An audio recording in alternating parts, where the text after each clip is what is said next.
Le prophète Muhammad nous a révélé ce secret. Notre Seigneur descend chaque nuit au ciel le plus bas, lorsqu'il ne reste qu'un tiers de la nuit, et il dit « Qui m'invoque afin que je lui réponde? Qui me demande afin que je lui donne? Qui implore mon pardon afin que je lui pardonne? » Bukhari, Muslim. Pense-y, Allah lui-même t'attend. Il ne demande rien en retour. Il veut seulement que tu t'approches, que tu ouvres ton cœur, que tu lui dises tout ce que le monde ignore. Les amis d'Allah dorment. Peu certains dorment profondément à cette heure, tandis que d'autres s'agenouillent dans l'ombre, les mains levées, les larmes ruisselant sur leur visage. Ce sont eux qui connaissent la saveur de ce moment. Ce sont eux que le Coran décrit ainsi. Ils dormaient peu la nuit, et aux derniers instants de la nuit, ils implorèrent le pardon. Sourate Ad-Dariyat, 51, 17 à 18. Regarde autour de toi. Tout est silencieux.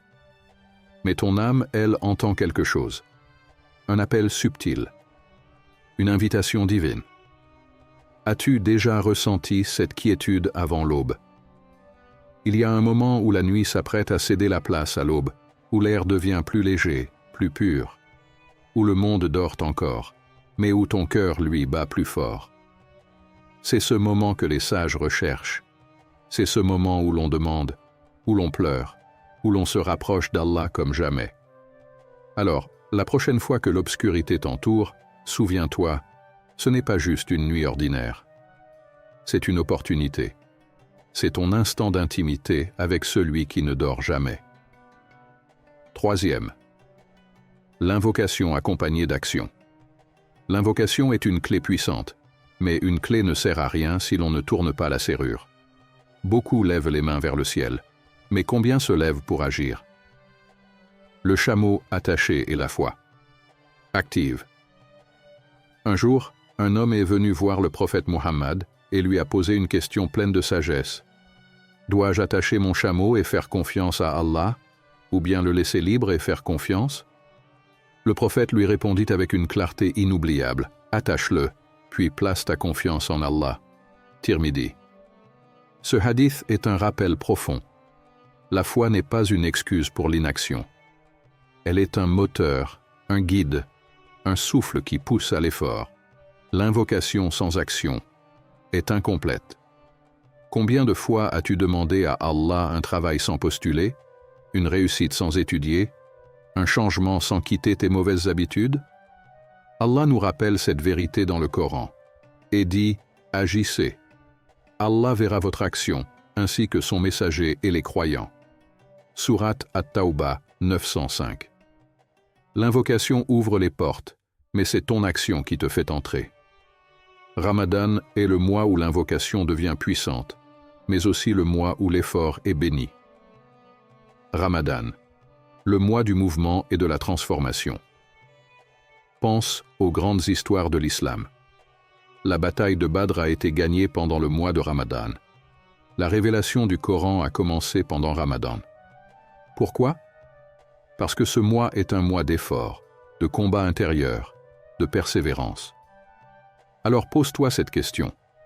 As-tu déjà demandé quelque chose à Allah sans jamais faire le moindre effort pour l'obtenir? Lève tes mains pour invoquer, mais lève-toi aussi pour agir. Quatrième. La clé du repentir. Rien ne ferme plus les portes de l'exaucement que le poids des péchés accumulés. Beaucoup invoquent, mais leur voix semble perdue dans l'écho du silence. Pourquoi?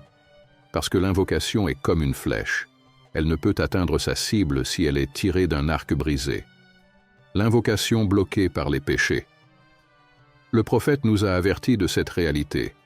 L'homme invoque Allah alors que sa nourriture est illicite, ses vêtements sont illicites. Comment voudrait-il être exaucé? Muslim. Imagine un récipient d'eau souillée. Peu importe combien d'eau pure tu y verses, tant qu'il n'est pas nettoyé, l'eau restera impure. Ainsi est le cœur chargé de fautes. Tant qu'il n'est pas purifié, l'invocation a du mal à y trouver un passage. Le prophète Muhammad nous a révélé ce secret. Notre Seigneur descend chaque nuit au ciel le plus bas, lorsqu'il ne reste qu'un tiers de la nuit, et il dit « Qui m'invoque afin que je lui réponde? Qui me demande afin que je lui donne? Qui implore mon pardon afin que je lui pardonne ?» Bukhari, Muslim. Pense-y, Allah lui-même t'attend. Il ne demande rien en retour. Il veut seulement que tu t'approches, que tu ouvres ton cœur, que tu lui dises tout ce que le monde ignore. Les amis d'Allah dorment. Peu certains dorment profondément à cette heure, tandis que d'autres s'agenouillent dans l'ombre, les mains levées, les larmes ruisselant sur leur visage. Ce sont eux qui connaissent la saveur de ce moment. Ce sont eux que le Coran décrit ainsi. Ils dormaient peu la nuit, et aux derniers instants de la nuit, ils implorèrent le pardon. Sourate Ad-Dariyat, 51, 17 à 18. Regarde autour de toi. Tout est silencieux. Mais ton âme, elle, entend quelque chose. Un appel subtil. Une invitation divine. As-tu déjà ressenti cette quiétude avant l'aube? Il y a un moment où la nuit s'apprête à céder la place à l'aube, où l'air devient plus léger, plus pur, où le monde dort encore, mais où ton cœur, lui, bat plus fort. C'est ce moment que les sages recherchent. C'est ce moment où l'on demande, où l'on pleure, où l'on se rapproche d'Allah comme jamais. Alors, la prochaine fois que l'obscurité t'entoure, souviens-toi, ce n'est pas juste une nuit ordinaire. C'est une opportunité. C'est ton instant d'intimité avec celui qui ne dort jamais. Troisième. L'invocation accompagnée d'action. L'invocation est une clé puissante, mais une clé ne sert à rien si l'on ne tourne pas la serrure. Beaucoup lèvent les mains vers le ciel, mais combien se lèvent pour agir? Le chameau attaché et la foi. Active. Un jour, un homme est venu voir le prophète Muhammad et lui a posé une question pleine de sagesse. Dois-je attacher mon chameau et faire confiance à Allah, ou bien le laisser libre et faire confiance? Le prophète lui répondit avec une clarté inoubliable. Attache-le, puis place ta confiance en Allah. Tirmidhi. Ce hadith est un rappel profond. La foi n'est pas une excuse pour l'inaction. Elle est un moteur, un guide, un souffle qui pousse à l'effort. L'invocation sans action est incomplète. Combien de fois as-tu demandé à Allah un travail sans postuler, une réussite sans étudier, un changement sans quitter tes mauvaises habitudes? Allah nous rappelle cette vérité dans le Coran et dit « Agissez ». Allah verra votre action, ainsi que son messager et les croyants. Sourate At-Tawbah 905. L'invocation ouvre les portes, mais c'est ton action qui te fait entrer. Ramadan est le mois où l'invocation devient puissante, mais aussi le mois où l'effort est béni. Ramadan, le mois du mouvement et de la transformation. Pense aux grandes histoires de l'islam. La bataille de Badr a été gagnée pendant le mois de Ramadan. La révélation du Coran a commencé pendant Ramadan. Pourquoi? Parce que ce mois est un mois d'effort, de combat intérieur, de persévérance. Alors pose-toi cette question. As-tu déjà demandé quelque chose à Allah sans jamais faire le moindre effort pour l'obtenir? Lève tes mains pour invoquer, mais lève-toi aussi pour agir. Quatrième. La clé du repentir. Rien ne ferme plus les portes de l'exaucement que le poids des péchés accumulés. Beaucoup invoquent, mais leur voix semble perdue dans l'écho du silence. Pourquoi? Parce que l'invocation est comme une flèche. Elle ne peut atteindre sa cible si elle est tirée d'un arc brisé.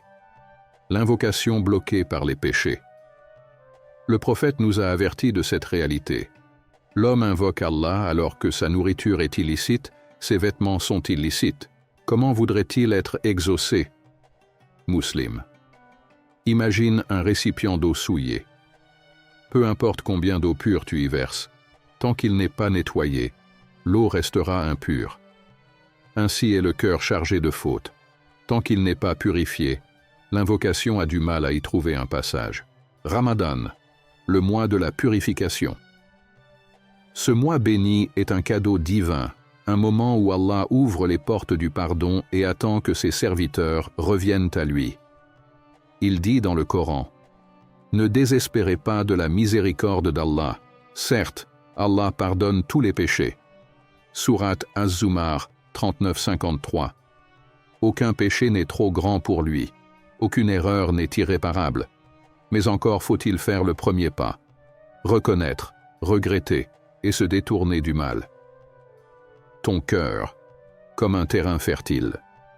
Un sol sec et craquelé ne peut pas donner de fruits, même si la pluie tombe abondamment. Mais si tu l'entretiens, si tu l'arroses avec des larmes sincères, alors il peut redevenir fertile. Ramadan est ce moment où Allah envoie sa pluie de miséricorde. Es-tu prêt à enlever les mauvaises herbes de ton cœur pour qu'elles puissent atteindre tes racines? Quelles sont les erreurs que tu dois abandonner avant de demander à Allah? Peut-être que ce Ramadan est le point de bascule de ta vie. Une opportunité unique d'effacer ce qui te bloque et d'ouvrir une nouvelle page, lumineuse, remplie d'invocations exaucées et de bénédictions infinies. 5e. Le secret de la gratitude. L'être humain passe sa vie à demander. Plus d'argent, plus de bonheur, plus d'opportunités. Mais combien prennent un instant pour reconnaître ce qu'ils ont déjà reçu? La gratitude n'est pas seulement un acte noble, c'est une clé spirituelle qui ouvre les portes de l'abondance. Allah donne à celui qui sait apprécier, mais il retire à celui qui oublie de reconnaître. La gratitude, un aimant à bénédiction. Le prophète a dit, « Le plus aimé des serviteurs d'Allah est celui qui est le plus reconnaissant. » Ibn Hibban. Et Allah promet dans le Coran, « Si vous êtes reconnaissant, très certainement j'augmenterai mes bienfaits pour vous. » Sourate Ibrahim 14-7.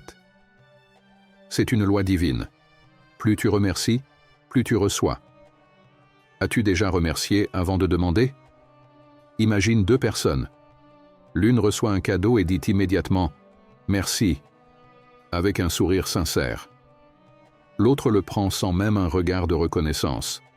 Laquelle donnerais-tu envie de gâter encore plus? Allah aime entendre « Alhamdulillah » avant « Ya Allah, donne-moi ». Regarde ce que tu as déjà. Nous passons souvent notre temps à voir ce qui manque, au lieu de contempler ce qui est déjà là. As-tu de la santé? As-tu un toit? As-tu quelqu'un qui t'aime, ne serait-ce qu'Allah? Chaque souffle, chaque battement de ton cœur est un cadeau. Si tu commences à compter, tu ne pourras jamais les dénombrer. Et si vous comptiez les bienfaits d'Allah, vous ne pourriez pas les dénombrer. Sourate An-Nahl 16-18. Fais l'expérience. Avant ta prochaine invocation, arrête-toi un instant, ferme les yeux, respire et dis sincèrement « Ya Allah, merci ». Peut-être que la clé de ton exaucement n'est pas dans ce que tu demandes, mais dans ce que tu reconnais déjà. 6. L'invocation pour les autres. Dans un monde où chacun est préoccupé par ses propres besoins, il existe un secret méconnu. Ce que tu demandes pour les autres, un ange le demande pour toi. L'invocation écho. Le prophète a dit, lorsque quelqu'un invoque Allah en faveur de son frère en son absence, l'ange dit « Amin » et pour toi de même. Muslim. Cela signifie que chaque prière sincère que tu fais pour autrui revient vers toi comme une bénédiction envoyée par Allah. Tu veux du succès? Demande-le pour ton frère. Tu veux la guérison? Prie pour la santé d'un malade. Tu veux le pardon d'Allah? Invoque pour un pécheur. Le pouvoir invisible des doigts altruistes. Imagine, une femme pleure dans son invocation, suppliant Allah de lui accorder un enfant. Mais elle entend parler d'une autre femme qui traverse la même épreuve. Alors, dans un élan de pureté, elle fait une doua sincère pour cet inconnu. Quelques mois plus tard, elle apprend une nouvelle inattendue. Elle est enceinte. N'était-ce pas un reflet de sa propre invocation retournée vers elle? Allah dit dans le Coran, « Et ceux qui sont venus après eux disent, « Seigneur, pardonne-nous, ainsi qu'à nos frères qui nous ont précédés dans la foi. » Sourate Al-Hashr 59-10. L'amour fraternel et l'invocation pour les autres sont une lumière dans l'invisible. As-tu déjà essayé?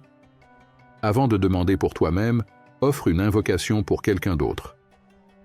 Peut-être qu'un ange, en ce moment même, est en train de dire « Amin » et pour toi de même. 7. La puissance du dhikr. Après l'invocation. L'invocation est une clé, mais le dhikr en est la lumière.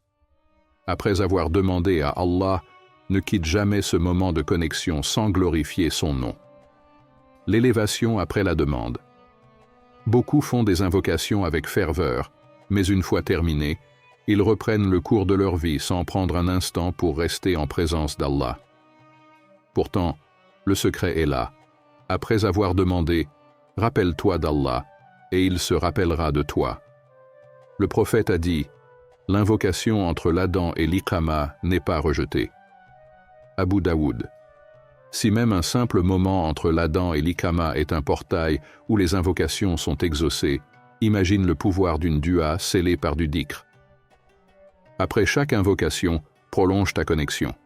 Répète Subhanallah, gloire à Allah, Alhamdulillah, louange à Allah, Allahu Akbar, Allah est le plus grand. Le dhikr, la signature de l'invocation. Imagine, un homme se tient dans la mosquée après l'adhan. Il a tant de choses à demander, tant de fardeaux à déposer. Il fait sa dua sincère et au lieu de repartir aussitôt, il reste quelques minutes. Ses lèvres continuent à murmurer « Subhanallah, Alhamdulillah, Allahu Akbar ». Il ne sait pas que ce petit moment de dhikr a déjà transformé son invocation. Allah dit dans le Coran « Invoquez-moi, je vous exaucerai ». Sourate Ghafir, 40-60. La promesse est là. Mais as-tu déjà essayé d'y ajouter le dhikr après? Ce Ramadan, expérimente-le. Après chaque dua, reste un peu plus longtemps. Tu pourrais voir tes invocations se transformer, comme une graine qui fleurit sous la lumière. Le moment est venu. Le Ramadan n'est pas juste un mois de jeûne. C'est une porte vers l'invisible, une opportunité unique où les invocations sont portées jusqu'au ciel. Tu connais maintenant les secrets. Mais un secret n'a de valeur que s'il est mis en pratique. Ce n'est pas le moment d'hésiter. C'est le moment de lever les mains, de parler à Allah, de lui confier tes espoirs, tes douleurs, tes rêves, et invoquez-le avec crainte et espoir. Certes, la miséricorde d'Allah est proche des bienfaisants. Sourate Al-A'raf 7-56. Quelle est l'invocation que tu veux voir exaucer ce Ramadan? Dis-le dans ton cœur. Et fais confiance à Allah. Si cette vidéo t'a touché, partage-la. Peut-être qu'un simple rappel changera la vie de quelqu'un.